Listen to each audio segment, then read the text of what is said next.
Cuadriga esta semana. Alemania en su nuevo papel, un líder reacio. La crisis financiera del euro ha otorgado a la jefa del gobierno alemán un poder sin precedentes. Europa espera mucho de la canciller, pero a la vez su nuevo liderazgo ha revivido algunos viejos odios y temores en Europa. En la política global, Alemania también debe hacer actos de equilibrio. Los socios de la OTAN esperan una mayor participación alemana, mientras que los propios ciudadanos ven con preocupación la creciente actividad militar germana en el extranjero. ¿Es hora de que Berlín se libere del pasado y asuma su nuevo papel? Esta semana conduce el programa Maricel Drasser. Hola, ¿qué tal? Bienvenidos a la primera emisión del año de Cuadriga. Lo escuchábamos recién. Un país y una canciller. Alemania y Merkel son temidos, criticados, pero también admirados y respetados. De esto estaremos hablando con mis invitados, del papel que tiene Alemania en el mundo y de por qué esto es así. Paso a presentarles a mis invitados entonces. Nos acompañan Enrique Berlekamp, quien tras sus estudios universitarios especializados en América Latina, comienza su carrera periodística en 1989 en el canal de radio Berlin International. Un año más tarde comienza a trabajar en el diario Berliner Zeitung, en el Departamento de Política Exterior. También Stefano Casertano, que es periodista y académico, es profesor de Política Internacional en la Universidad de Potsdam y columnista del diario italiano de negocios L'Inchiesta. Vive entre Berlín y Milán. Y Carlos Jesús González, periodista y licenciado en comunicación. De origen mexicano, ha publicado numerosos artículos en diferentes revistas especializadas de México, España y Perú. Desde 2006 reside en Berlín y actualmente se desempeña como corresponsal del Centro Alemán de Información. A los tres bienvenidos, y para comenzar entonces, ¿por qué esta cuestión de amor-odio, diría yo, respecto a Alemania? Porque es una nación con un gran prestigio, muy alto, pero también se recela de su poder y de este papel. El problema principal en Italia es el problema de los impuestos, porque hay una crisis económica muy grave y así hay gente que cree que es solamente un problema de Alemania, que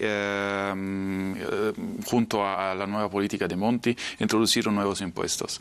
Pero también hay una tendencia de opiniones ver Alemania. El modelo económico, social, político y también intelectual de Alemania es un modelo para Italia. Y los italianos se preguntan por qué consiguieron los alemanes ganar esos resultados y Italia no. Y por eso, personalmente, creo que el papel de Alemania en Europa tiene esas dos caras. Una cara es podría definir un poquito más aburrida. Una cara de la persona tiene miedo y una cara que podría ser un modelo para los dos países. Uh-huh. Y no son pocos quienes dicen que en realidad Alemania debería tomar un rol de mayor envergadura en este concierto de naciones. Ahora la cuestión es, ¿podría este poder ser en algún momento demasiado?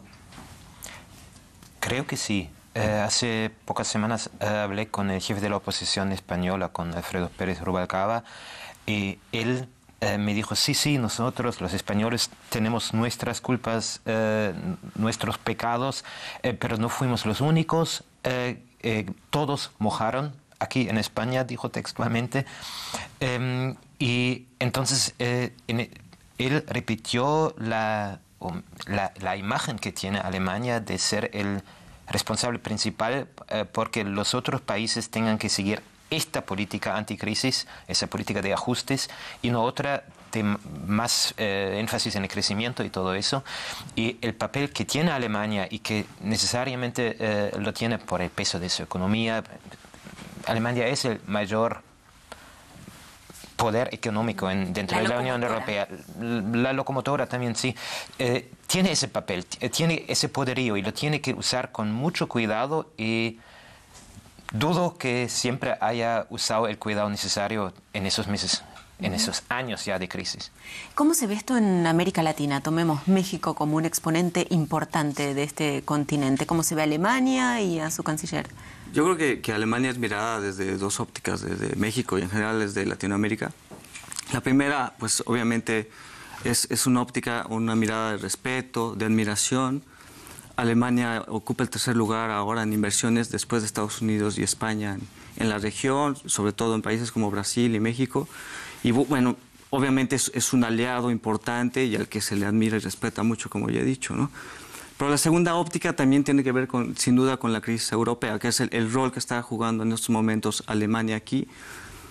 Pues porque América Latina ha pasado también por muchas crisis y sabe, por su historia, que el mero ajuste fiscal y la mera austeridad no funciona. A la larga paraliza la economía y por tanto se tienen que implementar otras medidas para incentivar el mercado interno y demás, cosa que no hace Alemania. Entonces, hay un poco, en general, hacia Alemania y hacia Europa, a partir de la crisis, como una tristeza y un no entender cómo es que no se ha solucionado ya esta crisis y ese ejemplo, digamos, porque siempre Europa ha sido el contrapeso de Estados Unidos o el otro espejo donde se refleja América Latina, pues un poco la tristeza por haber perdido tantas cosas en el Estado benefactor Europa en estos momentos, ¿no? O sea, América Latina dice, bueno, si cae Europa puede caer cualquiera, ¿no? ¿Qué va a pasar? ¿Y cómo podríamos entonces definir el rol que ha venido desempeñando y que desempeña Alemania en esta crisis de la zona euro? ¿Es falta de solidaridad o es puro realismo por parte de sus líderes, ¿no?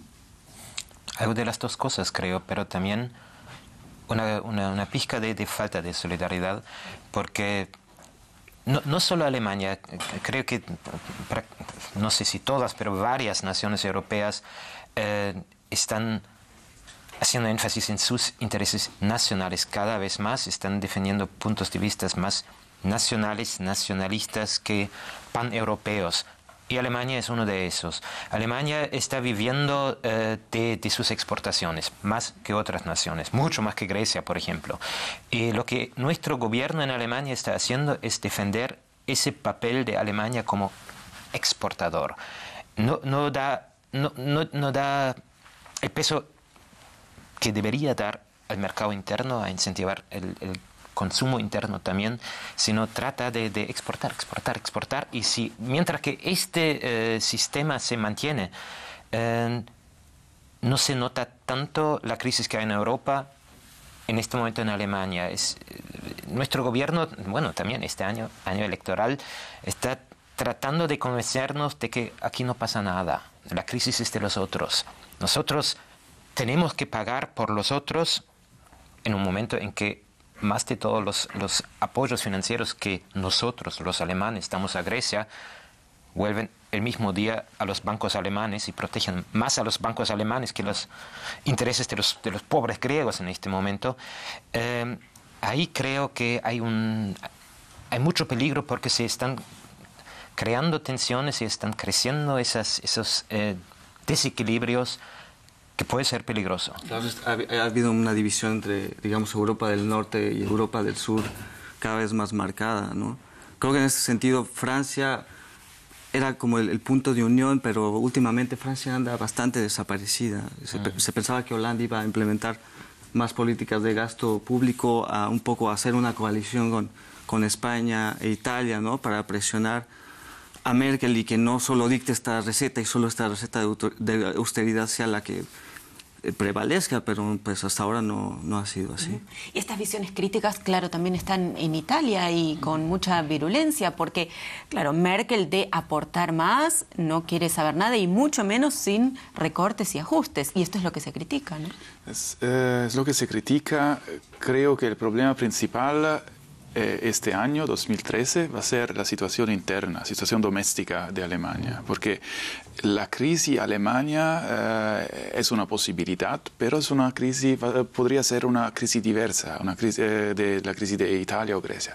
¿Por qué es una crisis de polarización, de la polarización general?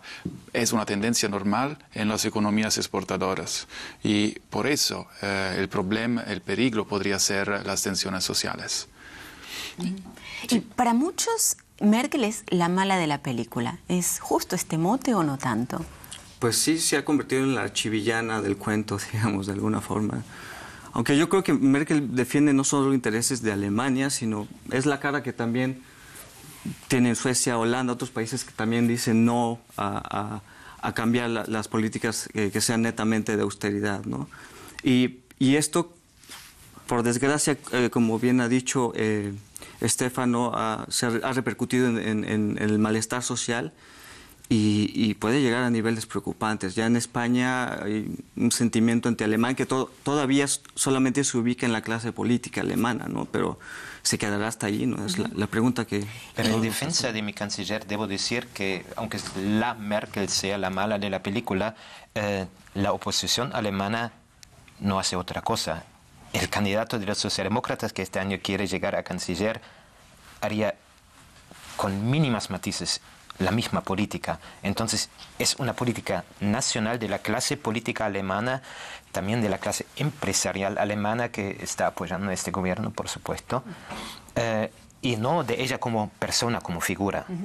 A ver, pero el candidato por la socialdemocracia a la Cancillería no hará otra cosa, pero sí dice otra cosa, porque ha dicho hace poco que en realidad entiende este resentimiento de los países del sur de Europa y que Alemania en este momento está preparada para la solidaridad, como si aún no lo fuera, ¿no? Y bueno, y también que él puede entender este sentimiento de los otros países. Pero entonces vuelvo a citar a Alfredo Pérez Rubalcaba, que dice sí, que el Steinbrück, el candidato de los socialdemócratas, sí apoya nuestros pedidos, nuestras solicitudes de hacer más para el crecimiento, pero confiesa que en cuanto al ritmo de los ajustes no es gran ayuda para los españoles.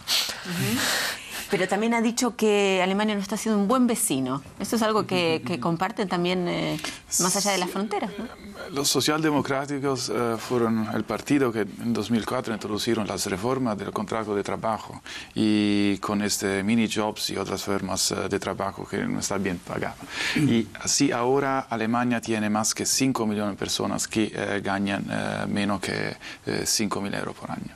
Y esto es un problema muy relevante porque es un problema de demanda doméstica. Y creo que no hay un político en Alemania que tiene la solución por este problema. Los otros países piensan, por ejemplo, que con la tasación